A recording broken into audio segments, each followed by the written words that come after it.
High সবাইকে। আমরা আজকে কথা বলবো পাওলো কোয়েলহোর লেখা একটা বিখ্যাত বই দ্য অ্যালকেমিস্ট নিয়ে। আর আমি আশা করি যে বইটা আপনারা এর আগে হয়তো কোথাও না কোথাও দেখেছেন, কেউ হয়তো পড়েছেনও। যদিও বইটা খুব একটা ফিকশনাল বলা চলে, কিন্তু এর ভিতরে লেখক মূলত ইন্সপাইরেশন টাইপের জিনিসপত্র ঢুকাইছে, তো অনেকের কাছে হয়তো বোরিং মনে হতে পারে। তো যদি বইয়ের মেন থিমের দিকে যাই, তার আগে একটু বলে রাখি বইটি লিখেছেন পাওলো কোয়েলহো। তার থেকে এটা পরবর্তীতে ইংলিশে ট্রান্সলেট করা হয় এবং ইংলিশ থেকে কিছুদিন আগে হয়তো বাংলাতে ট্রান্সলেশনটা বের হয়েছে। বাংলা কপিটা আমার কাছে একটা আছে। এইটা হচ্ছে পাবলিকেশনস প্রিমিয়াম থেকে দিছিল, মানে ওইখান থেকে নেয় আর কি। তো এই বইটা নিয়ে যদি মেইনলি কথা বলতে হয় তাহলে প্রথমেই আসে সান্তিয়াগোর কথা। সান্তিয়াগো হচ্ছে এই পুরো গল্পের মেইন ক্যারেক্টার। এই ক্ষেত্রে লেখক আসলে যেটা দেখাতে চেয়েছেন যে জীবনে কোনো একটা লক্ষ্যের পেছনে আমাদের ছুট হচ্ছে।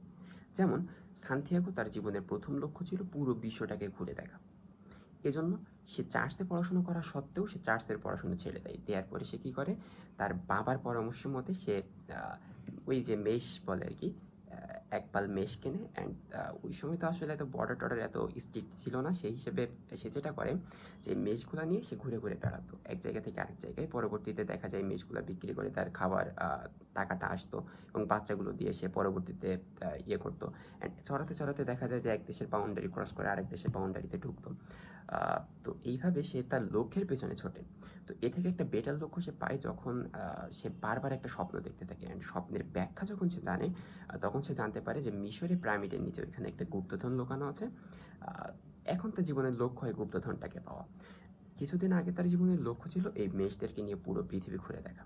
কিন্তু সে এই মেষদেরকে তখন দেখা যায় যে বিক্রি করে দেয়, দিয়ে তার ওই লক্ষ্যের দিকে আগাতে থাকে। এর মধ্যে পথিমধ্যে সে বিভিন্ন বাধা বিপত্তি পেরিয়ে যায়। অনেকে অনেক রকম বলে যে তুমি যেতে পারবা না, কিংবা অনেক দূরে, কিংবা এটা অনেক ডিফিকাল্ট তোমার জন্য যে গুপ্তধনটা খুঁজে পাওয়া।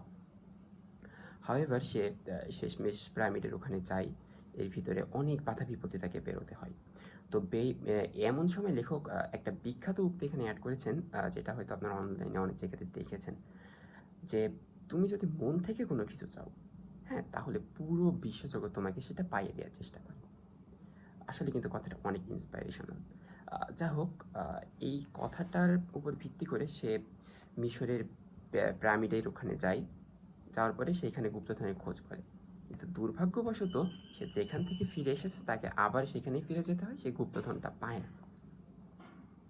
গুপ্তধনটা পায় না বলতে, এই যে পুরো যাত্রাপথটা, এই যাত্রাপথে তার লক্ষ্য ছিল মিশরে এসে গুপ্তধন পাওয়া। কিন্তু সে মিশরে গুপ্তধন না পেয়ে মিশর থেকে ফিরে গিয়ে তার আদি স্থানে, অর্থাৎ প্রথম যেখান থেকে সে এসেছে সেখান থেকে সে গুপ্তধনটা পায়।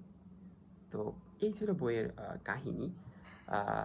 বইটা কে পড়েছেন জানাবেন। আর যদি বইয়ের রেটিংস দিতে হয়, 4.5 আউট অফ 5। সুন্দরী মোটামুটি বইটা, আপনারা পড়ে দেখতে পারেন।